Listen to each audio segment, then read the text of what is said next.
रहस्यमय कब्रिस्तान। सच्ची डरावनी कहानी। कनकपुर गांव की मुखिया एक औरत थी। उसका नाम रेशमा था।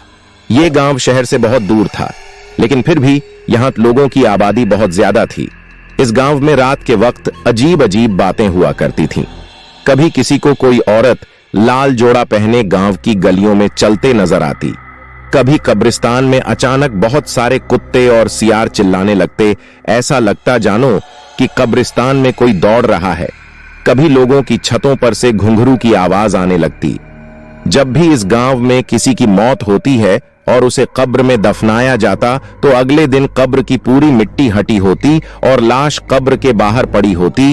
इन बातों की वजह से लोग बहुत परेशान थे कि आखिर ये कौन कर रहा है। ये 6 दिसंबर की बात है। गांव के एक बहुत बूढ़े आदमी की मौत हो गई।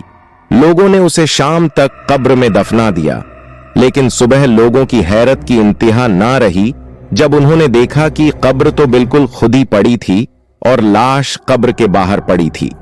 गांव का चपरासी गांव वालों को बताया करता था कि मैं अक्सर एक औरत को कब्रिस्तान की तरफ जाता देखता हूं, लेकिन लोग उसकी बात पर ज्यादा ध्यान नहीं देते थे। जब से यह मुर्दे वाला हादसा हुआ था, तब से गांव के लोग बहुत डरे हुए रहते थे। गांव में यह बातें मशहूर थीं कि कब्रिस्तान में एक चुड़ैल रहती है जो मुर्दों को निकाल कर खा जाती है, और जो भी उस कब्रिस्तान की तरफ जाता है उसे जान से मार देती है। रात के वहीं कुछ 1:27 बज रहे थे। सारा गांव सो रहा था। गांव का चपरासी डंडा लेकर गांव की निगरानी कर रहा था। अचानक उसकी नजर कब्रिस्तान पर पड़ी। उसे रात के अंधेरे में एक औरत लाल कपड़े पहने कब्रिस्तान की तरफ जाती नजर आई। चपरासी ने सोचा कि इतनी रात में कौन कब्रिस्तान की तरफ जाएगा। चपरासी उस औरत के पीछे पीछे गया, लेकिन वो औरत पता नहीं कहां रात के अंधेरे में गायब हो गई। 3 दिनों के बाद अचानक गांव के एक नौजवान लड़के की हार्ट अटैक से मौत हो गई। लोगों ने उसे नहलाकर कब्र में दफन कर दिया। रात के 2 बजे का वक्त था। चपरासी ने आज फिर से उसी औरत को कब्रिस्तान की तरफ जाता देखा। उसने सोचा, आज मैं इस औरत को हर हाल में पकड़ कर रहूंगा। चपरासी उस औरत के पीछे गया और एक पेड़ के पीछे छुपकर उस औरत की हरकत देखने लगा। उस औरत ने लाल कपड़े पहन रखे थे। उसके हाथ में एक चाकू था। वो धीरे धीरे कब्रिस्तान की तरफ चलती जा रही थी। चपरासी ने देखा कि वह औरत उसी नौजवान लड़के की कब्र के पास गई है और उसकी कब्र को खोदना शुरू कर दिया है।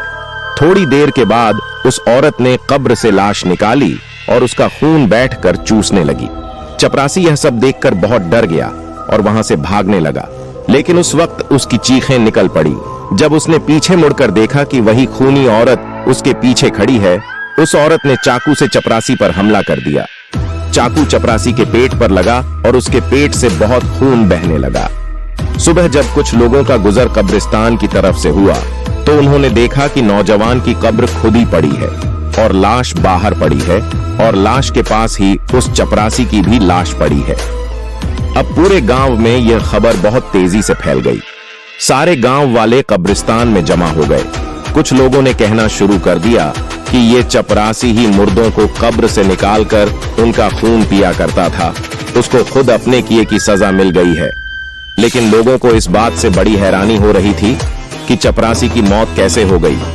जो लोग चपरासी के अच्छे दोस्त थे, वह जानते थे कि चपरासी बहुत अच्छा आदमी था। वह ऐसा कभी नहीं कर सकता था। उन्होंने गांव वालों से कहा कि चपरासी ऐसा कभी नहीं कर सकता। हम लोग इस मामले की अच्छे से तहकीकात करेंगे। इसके पीछे किसी और का हाथ है।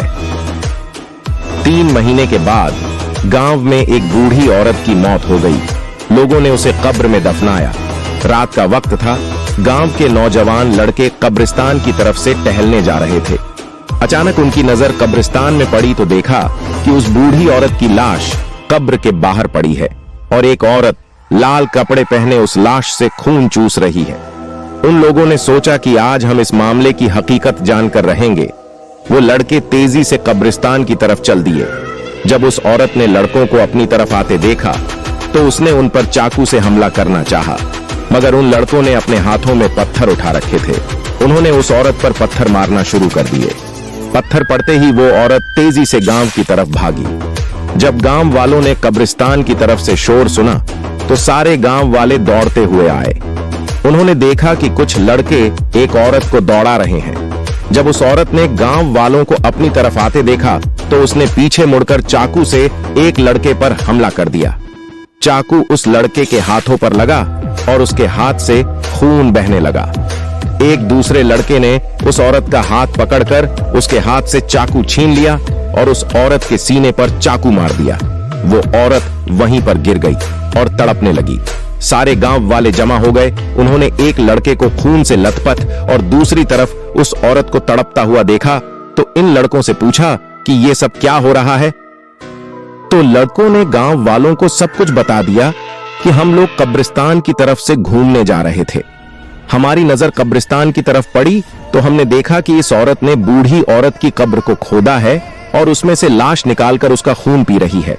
हम लोगों ने इसको पकड़ना चाहा तो इसने हम पर चाकू से हमला कर दिया। हमारा एक दोस्त इसी वजह से जख्मी हो गया है।